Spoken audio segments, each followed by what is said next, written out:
Hi everyone, I'm FM Greeno and welcome along to day 12 of Help Will Come Tomorrow, the survival game set in revolutionary Russia where four guys here have survived a train crash, or an attack on a train in fact, hiding out in the woods and are trying to survive until help comes to rescue them.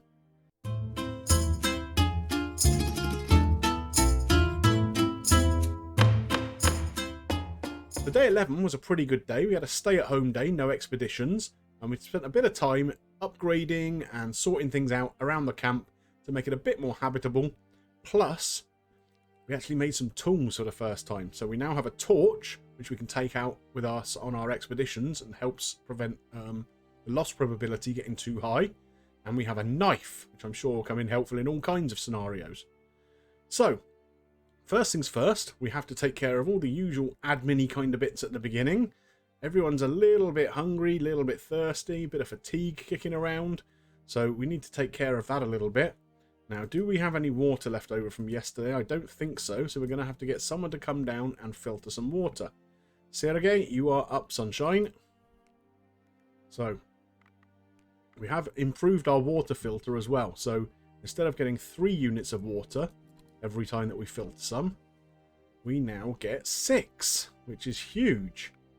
So that means that we can make some soup and we can give people plenty to drink. So Maria is the camp cook. She's going to come down here. Now, I'm not sure what we've actually got left to cook with because we haven't been out and about yesterday. But we'll see. We'll see. So Maria can come down here. Now, we might just be onto normal soup. I don't think we've got that much. We haven't got enough proper mushrooms. We've got psychedelic mushrooms. I mean, we could probably make a mushroom soup out of that. But what about normal soup? We just need some vegetables. So we've got... well, we haven't got enough of any of those to make that. So it looks like we might be on mushroom soup and using the psychedelic ones. Well, that'll be interesting. Anyway, we'll see what happens. Oh, the fire level is too low. You'd think I'd learn this by now. Right, a little bit of fuel on the fire. We are going to put some mould on it.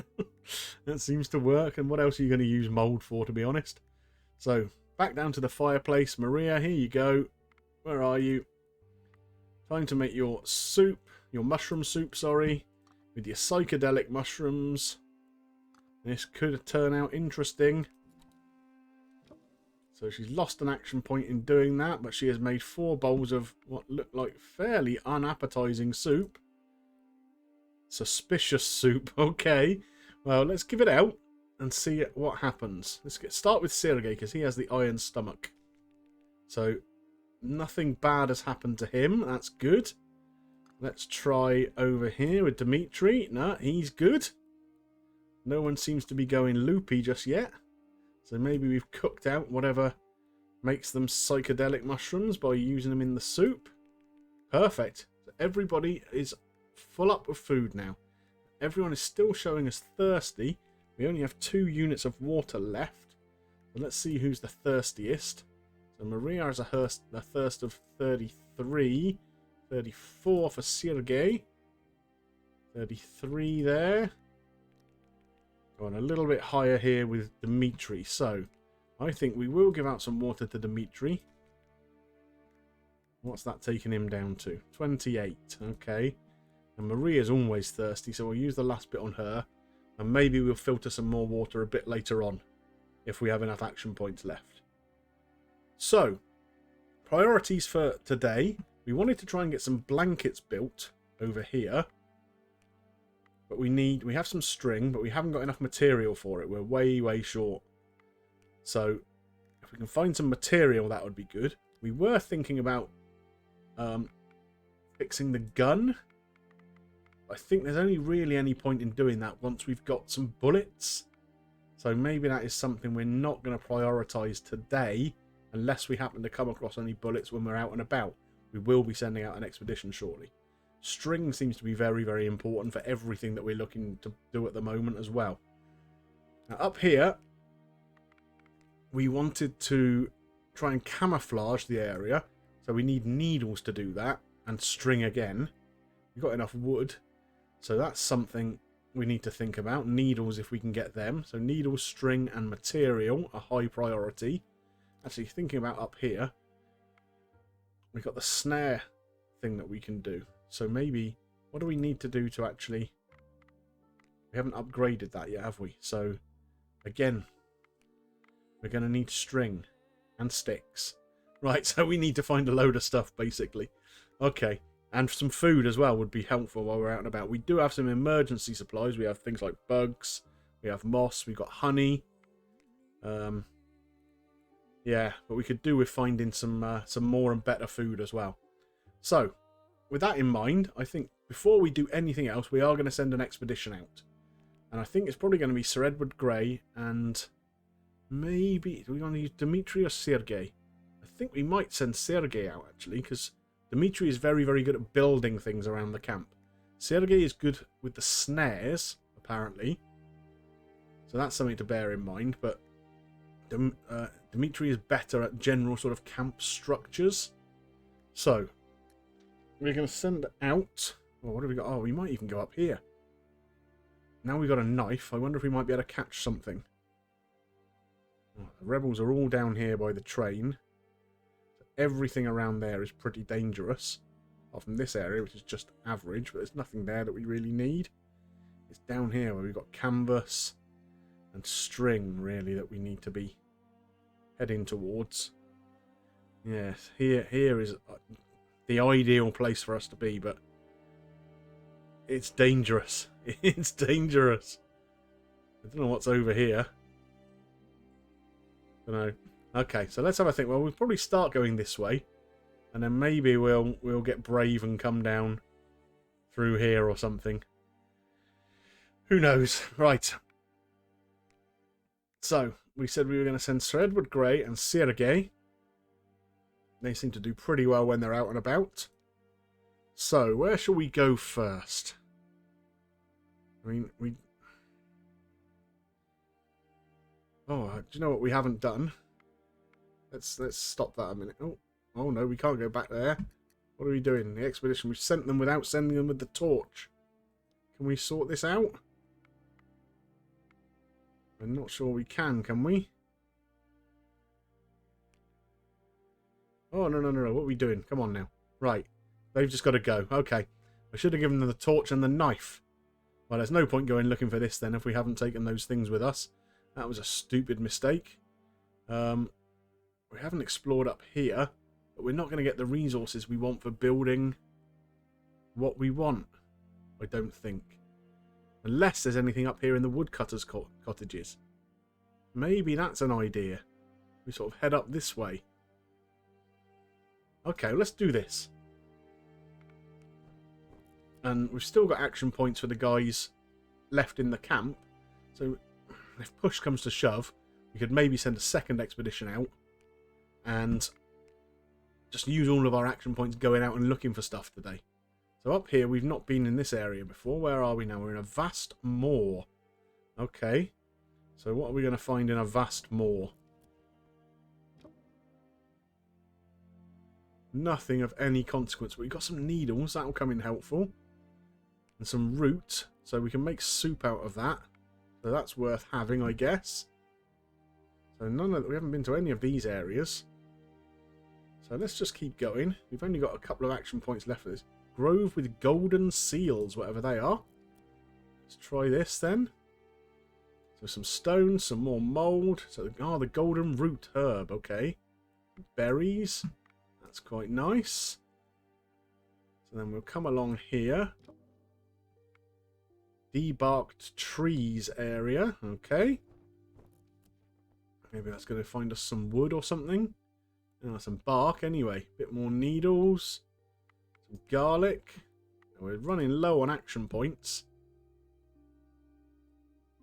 Let's come up into here. Isn't this where the cottage was? Yeah, the burnt cottage. So we search here. Okay, cool. So we got some vodka, some charcoal, some rags, some lamp oil, bit of string, and some bone. Oh, we can't take everything, so we've got to drop something. Well, the mould can go for starters. Definitely don't want the mould. What else don't we really need? One poisonous mushroom. Don't think we need that. And what's least useful out of everything else? Probably the moss, I would have to say. Rags, vodka. Oh, we got loads of vodka. No one's had any vodka yet. But I think you can use that in some of the medicines and the tinctures and whatever. So, yeah, we'll get rid of the moss. That's no good to anybody. And now we'll take all of this. Okay, so we've had a really good haul there, I think.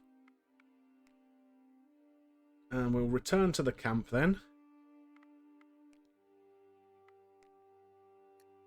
Okay, so they've used all of their action points up. But they have come back with some really good stuff. So, what can we do using that stuff? Can we build this camouflage area now? So we have just about got enough needles. We have enough string. We're definitely going to have enough wood, I'm sure. Oh, no, we haven't.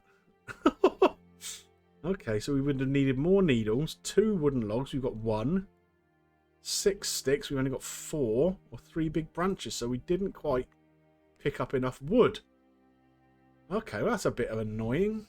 A little bit annoying. So what about the blankets then? I don't think we picked up any material while we were out and about. Did we got some rags? So we could do it with that. Do you know what? We're going to send another expedition. And we'll just collect as much stuff as we can today. And then maybe use it tomorrow to do all of the stuff we want to around the camp. Yeah, that sounds like a plan. So, you guys...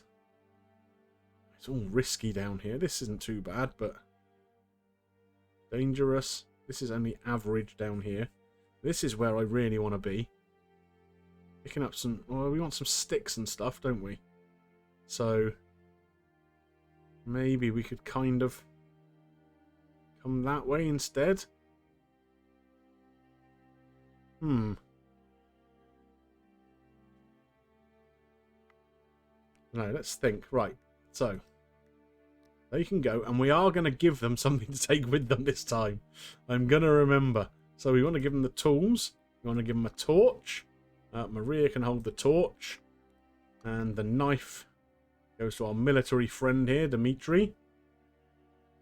So they're going to go out. Now, do we send them here where it's risky?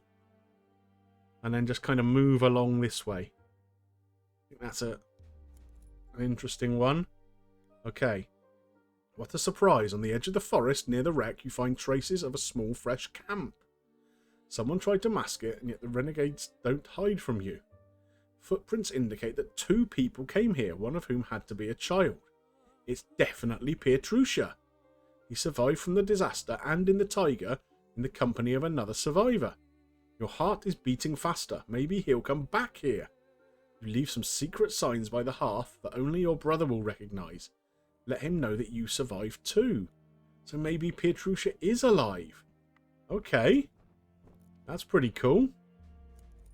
Oh, what's going on now? Oh, this is the being shot at again. When in danger, the body sometimes acts instinctively, blah, blah, blah. Only then did you start to run. So hopefully, we run towards the trees and we get away. This time you've made it. The thugs must have lost the track or they didn't want to go through the thicket. So that's the second time we've had a really near miss. So they've returned to the camp without anything. And, uh-oh. And these guys are right on us now. They've moved up into that little area. Oh, that's a bit of a problem, potentially. Okay, so I think we probably head back to the camp and just take care of some stuff around the camp for a bit now. So she's in shock now because she's been shot at, which is fairly understandable, I guess. I wonder, though, if she's too shocked to try and upgrade anything. Because she's pretty good at that sort of stuff. So let's see if there's... to repair here. What do we need to repair here? So 1 needle and some structure. We'll use some stones. And do we send Maria, or are we going to maybe need her to do something else? I don't know. Let's send him up here because he's pretty handy, isn't he? Dimitri uses an action point, but he has repaired the fence, so That's up to 90%. That's excellent. Now, what else can we do? We probably need to filter some more water because people are thirsty. So maybe we can get Maria to repair something else. Can she repair the shelter again? Let's do that. So what do we need here? Structure. We've got the stones. We've got the needle. I'm pretty mindful that we need needles for other things, so we don't want to use too much. And she did lose an action point and a bit of morale in doing this time round. Maybe that's because she's in shock. I don't know. Okay. And so we need to get our buddy here down to filter some water. And that will use up all the action points for the day. We'll hand some of that water out to the thirsty guys. So there are 3 of them. So who have we got? So Edward Grey is thirsty. Young Sergei is thirsty. And Dimitri is thirsty. Now we do have some tired people. These look to be the most tired. So they can come and rest today. There we go. You have a little nap. And I think that's it for now. Now, again, I'm really mindful about this camp visibility. Particularly with the renegades having just moved up a little bit closer to where we are. So we're not going to put anything else on the fire, even though it's freezing. Just can't afford to take the risk of being seen, I don't think. So I think what we're going to do, we'll move into the night time and see what is going to happen around the fireplace tonight. A little action here. You notice that Maria has been leaving the camp for a short time every evening for several days. She hides in the nearby grove and sometimes talks to herself, sometimes sings. You've closed your eyes to her quirks. After all, parting with her younger brother left a strong mark on her. Today, however, you notice the girl is taking some old food with her. Is she snacking in secret? Maybe she's training some animal. You decide to look at it. Maria pushes a piece of bark from a dead tree trunk, revealing a bizarre collection of beads and tied sticks. It looks like some idolatrous chapel. The girl puts rotten food next to her and says rhymes known only to her. When finishing, she puts the bark back in place and comes back to you. What is that all about? Are you wasting our food? You interrogate her immediately. After all, in these conditions we cannot make a fuss. Even scraps of meat will suppress hunger for a moment when the hard moment comes. I took only leftovers. You would be sick if you ate them. Okay, but why do you store them in this hollow? A lot of people lost their lives in this train. I knew some of them very well. Most of them exchanged at least a few sentences with me while travelling. I have to take care of their souls now. Oh, okay. The dead do not need food. It's a fairly good point. And how do you know that? In fact, you can't answer this question with certainty. Well, that is a bit of a strange situation. But it looks like we've got another conversation which is not being available for us to select. We're just going straight into it. So let's see what Maria has to say. Listen, Pietia is alive. I saw the camp hidden near the wreck. She's smiling and now she's not smiling. Relax, don't jump to conclusions. How do you know it's your little brother? I recognized his footprints. There is some adult with him. They've masked the camp, so it couldn't have been any of the thugs. So we must find them or we must be careful. That's a difficult one, because normally I'd want to keep her morale up and say we must find them. But then with the renegades being so close... Anyway, let's do that. We must find them. If it's true, then we have to find them. Okay, she likes that. Pietia, we're coming for you. But not until morning. Well, that makes sense. You don't want to go out in the dark, do you?